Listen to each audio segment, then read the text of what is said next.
ఇంత పేరు ప్రఖ్యాతులు, ఇంత ఆస్తి సంపాదించిన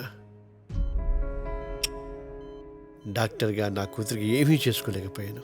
దాన్ని చూసినప్పుడల్లా ఏ జన్మలో ఏ పాపం చేశానో ఆ పాపం నా కూతురి రూపంలో నా కళ్ళెదురుగుండా నిలబడ్డట్టు అనిపించేది. నా కూతురికి చిన్నప్పటి నుంచి mental disorder.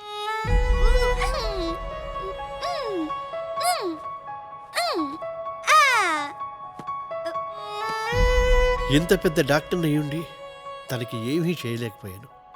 Brain function comes from nature. Nature means God. అందుకే ఆ దేవుడికే వదిలేశాను.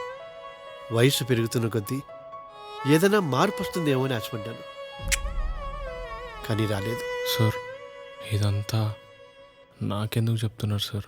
Now coming to the point.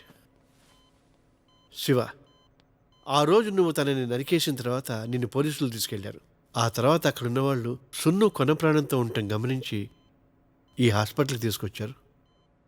సున్నుని ఆ పరిస్థితుల్లో చూసి నేను షాక్ అయ్యాను. నీ ప్రేమ వల్లనో లేకపోతే దేవుడి దయ వల్లనో తెలియదు, కానీ చావు బతుకుల మధ్య కొన ఊపిరితో కనిపించింది. కానీ బతకాలి అన్న కోరిక తన కళ్ళలో బలంగా కనిపించింది.